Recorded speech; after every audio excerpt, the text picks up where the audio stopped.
The thing about the Home and Auto Bundle from Progressive is that by now you've heard a lot of ads about the Home and Auto Bundle from Progressive. We don't even need the words the Home and Auto Bundle anymore to tell you that you could save big with the ring-tailed lemur from Progressive, or that every hot peach cobbler comes with round-the-clock service and protection. And that's the thing about the goat with magic powers. You've heard a lot of ads about the sushi in Vancouver. See how much you could save with the Home and Auto with the Shaman in the Jungle from Progressive. Progressive Casualty Insurance Company, affiliates, and other insurers. Bundle discount not available in all states or situations.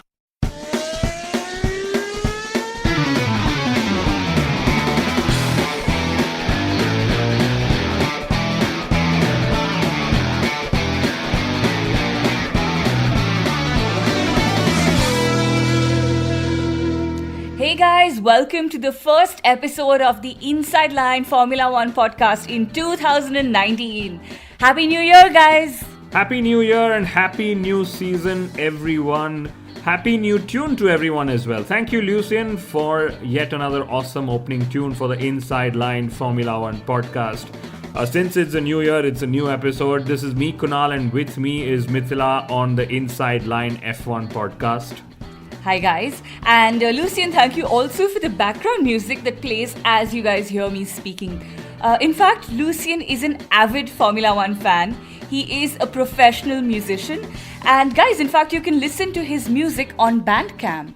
Right, so in this week's episode of the Inside Line F1 podcast, we're going to talk about the Marrakesh ePrix. Yes, I know we are a Formula One podcast, but we are definitely falling in love with Formula E2. Yeah, I think the word 2 is very important. In fact, we're going to ask if Arrivabene has paid the price for Vettel's mistakes. Is Carlos Sainz Jr. going to join Fernando Alonso at this year's Indy 500? And I have some very interesting points for my What Wolff Said This Week section. But guys, remember, you'll have to subscribe to us on iTunes, on Audioboom, on Google Podcasts. We promise you your weekly dose of Formula One humor. So the start to 2019 has actually been an explosive one. Maurizio Arrivabene was replaced at Ferrari, and then we had a mad ePrix in Marrakesh.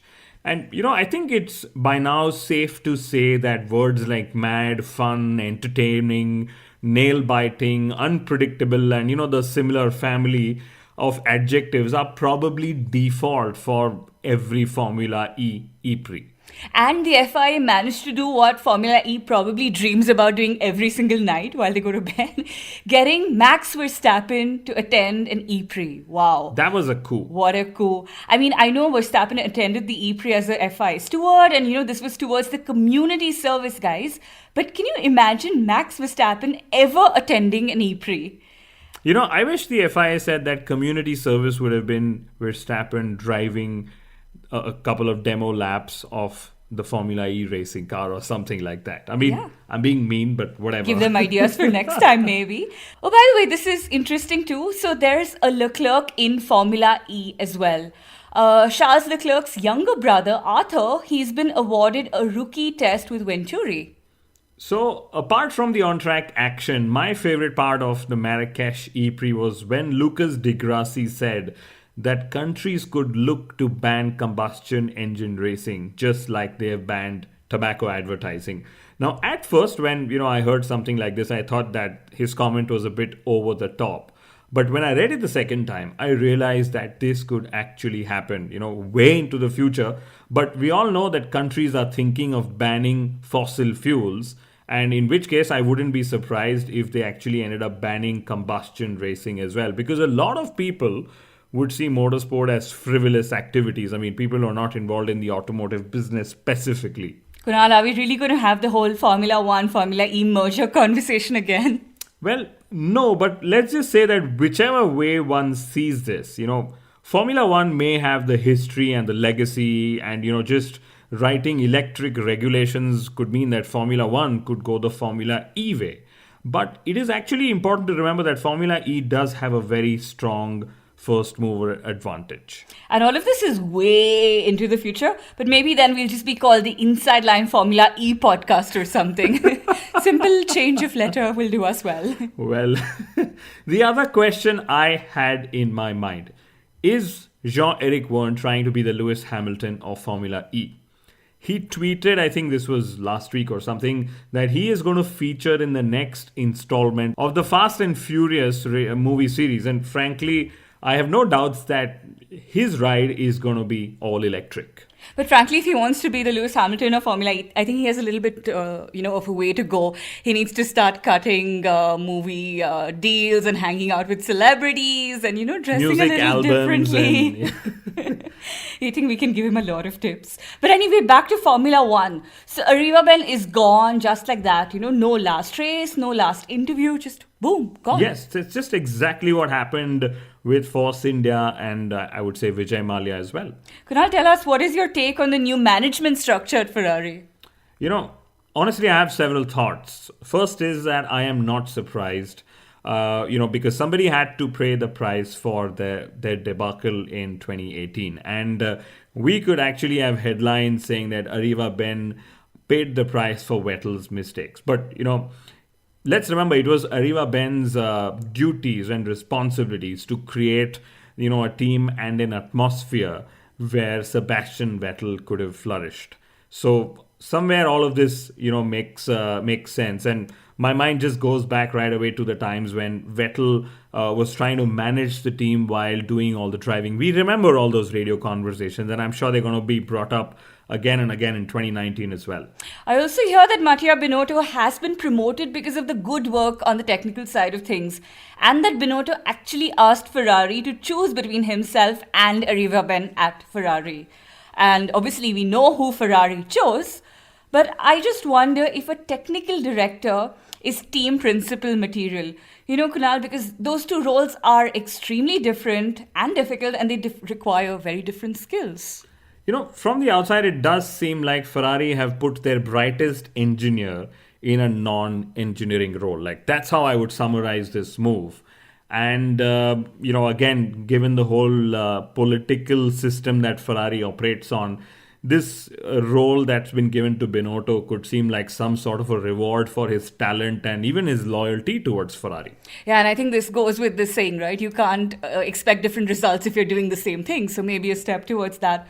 But Kunal, for the sake of competitiveness this season, I'm just hoping that Binotto's political games are as sharp as his technical skills. And I must add that Binotto's appointment is actually very traditional. And when I say traditional, it just reminds me of how the good old team structures in Formula One used to be back in the days. So the team principal, or whatever the designation you'd like to call that, maybe was usually the team's top engineer. Like, you think of Patrick Head, you think of Ross Brawn, and you think of all these big names. They were all top engineers of the team who ended up leading the team forward. But in recent times, Formula One teams have also become corporate entities. And then there was a team principal's role that was split from the technical head's role. So the team principal would look after the business affairs, and the technical head would look after the technical affairs, basically building a fast racing car. And, this is somewhat the setup we see with teams like Mercedes and even Red Bull Racing. Yeah, and interesting. So Sebastian Vettel will start his 5th season with Ferrari this year. And Kunal, I cannot believe it's been 5 years already. Time is flying. And I know the 5-year reference is doing the rounds on social media, that Michael Schumacher won his title with Ferrari in his 5th season and with a new teammate. Well, talking of a new teammate, Charles Leclerc is going to have a really tough reference in Sebastian Vettel in 2019. And frankly, I'm really excited to see how the Leclerc-Vettel rivalry shapes up. I honestly think that Kimi Raikkonen will have majority of my attention all through 2019. In fact, guys, I ordered his haiku book too, just so that I don't miss him too much in the off-season. Well, a listener of ours, Donovan Johnson, he commented on our Facebook page asking if Raikkonen's real passion was actually comedy and if Formula One was just another job to pay his bills. This actually reminds me of Romain Grosjean. And when he told us that if it wasn't for Formula One, he would have been a chef. And I think what's funnier is that Grosjean also said that he would like to race in Formula One till the age of 40 or something, which means 8 more seasons. Kunal, I have to ask, do you think Grosjean could actually last 8 more seasons in Formula One? Well, I am tempted to say yes. And, this is without the bias that Romain Grosjean has been on our show last year. But let's put it this way. Grosjean has already faced an exit from the sport twice. At least publicly, it's been known twice. The first time he left and then he was lucky to find a way back. And then in 2018, he was lucky that Haas chose loyalty over speed and maybe even performance. Yeah, the sort of dependability that you get with, say, Hülkenberg or Perez and the likes. I don't think Romain Grosjean exudes that sort of dependability. So I really hope that changes in 2019 and with an eye to still be racing in Formula One, come 2027. That's 8 seasons away. Wow, 2027. That just sounds so far into the future. More news. So Red Bull Racing is thrilled that they will have a party mode for the first time in the hybrid era. To be honest, I don't think that's true because I do remember hearing that Renault had a party mode for the second half of 2018 as well. Though I don't think even the Renault drivers were impressed with the party that their Renault engines were throwing. Well, Red Bull Racing probably needs to just plan harder for their parties because I also think their famous party boy Daniel Ricciardo has left for greener, or shall I say yellower pastures this season. Yeah, and Max Verstappen is almost always grumpy, not someone you'd want to be with at the party. And we know that Honda's parties have been, very disappointing in the hybrid era because sometimes they ended even before the race started. Ask Fernando Alonso. But Adrian Newey has said that Red Bull Racing will use the controversial wheel rims that Mercedes used last season. And this just means that I'm sure Ferrari are going to end up using one too, and so will the rest of the grid in no time. Which reminds me, I should share a life lesson with all you guys from the world of Formula One. If you can't innovate, it is okay to copy. Famous words of wisdom from Kunal, guys. But Kunal, I just hope that no one copies the halo-mounted mirrors that Ferrari had last season. Yeah, let's remember the FIA deemed them legal as well. I'm just saying. And I really hope they don't get copied because they made the cars look really ugly. Should have been illegal. Anyway, Daniel Ricciardo said that he would miss Helmut Marko the least. And Kunal, that is quite a statement. Probably just what Marko would have wanted his drivers to say about him. Yeah, dwelling on all that fear and fear-mongering or whatever you call it. But Christian Horner said that when they decided to promote Daniel Ricciardo to the A team, they actually weren't sure of his overtaking capabilities.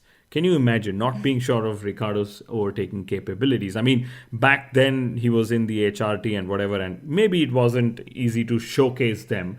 But the other interesting part is that Red Bull Racing chose Ricciardo ahead of Kimi Raikkonen in 2014. Can you believe that? Kimi Raikkonen in Red Bull Racing colours in Formula One. Wow, that is something that could have been very interesting. Well, for starters, you wouldn't have had the haiku book that you are currently excited to read about.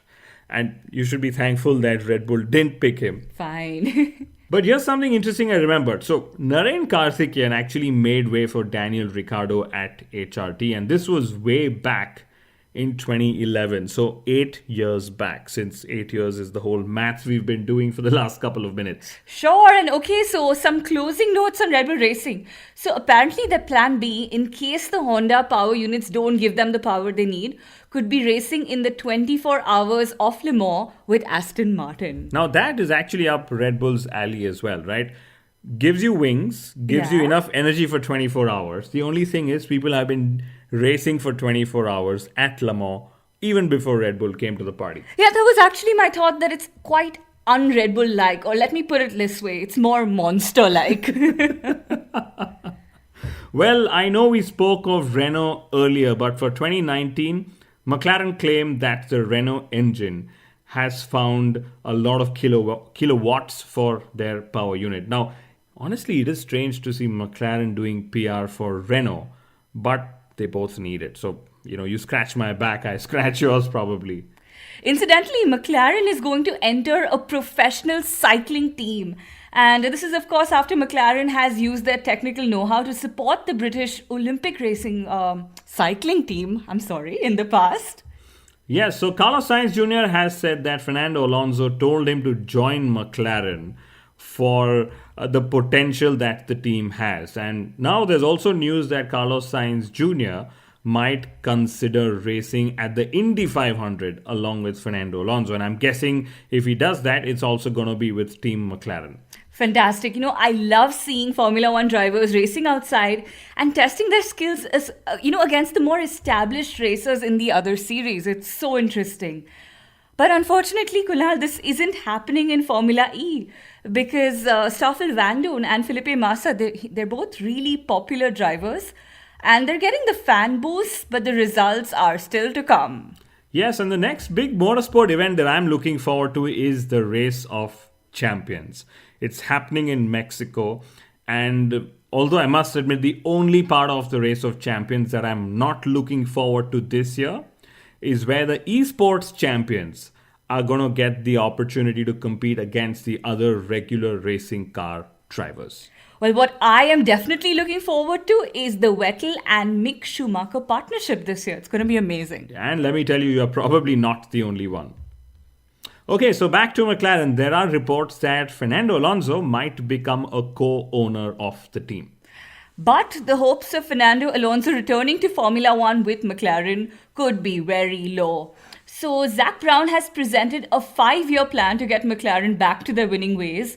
And Kunal, I am certain that Alonso is not going to wait, 5 years to return? No. Well, on that note, I'm certain that if Fernando Alonso returns to Formula One, it will not be with McLaren. Yeah, and Zak Brown actually also said a lot of other sensible, interesting things.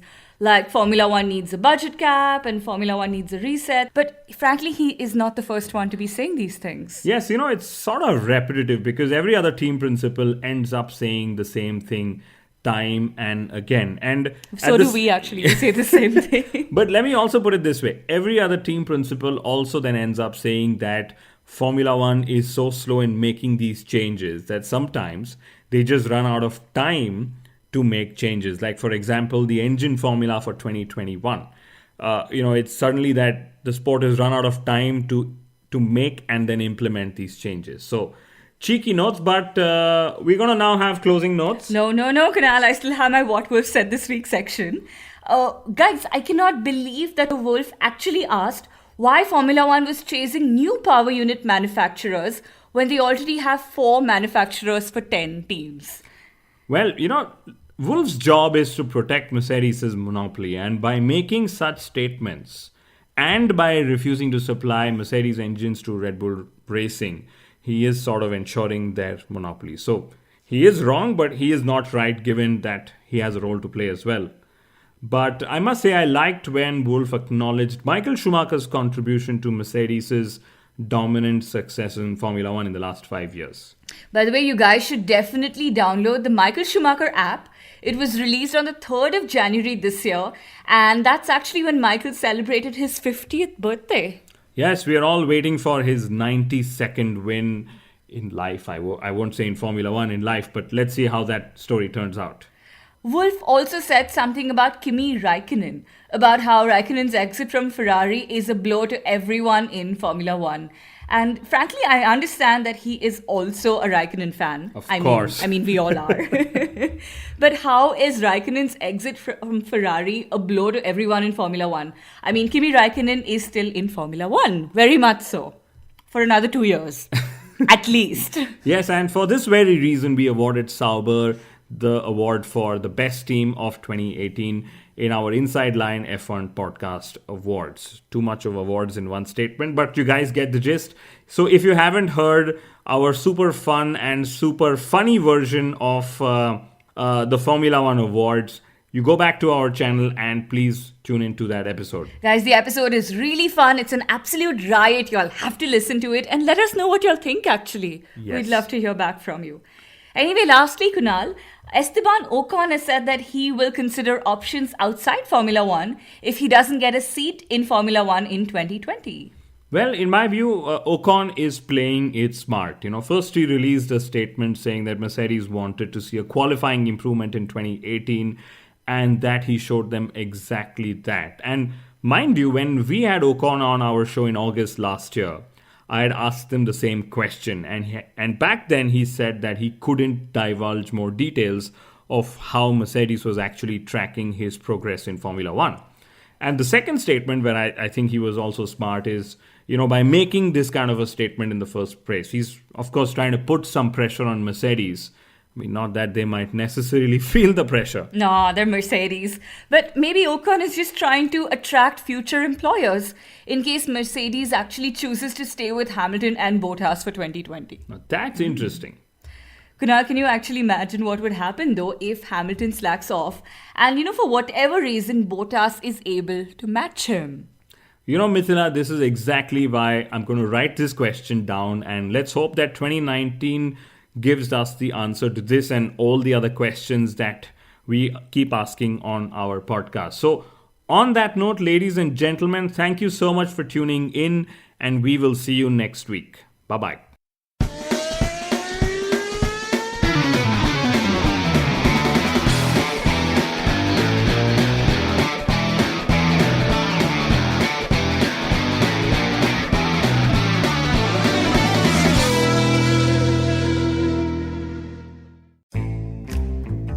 What other piece of everyday carry do you own that can deadlift 5,000 pounds? Click belts are made with aircraft-grade, lightweight aluminum, mil-spec webbing, and sewn in the heart of Texas. Trusted by tens of thousands of first responders, military personnel, and everyday carry users around the world. Click belts still are and always will be the world's strongest belt. Own yours at clickbelts.com.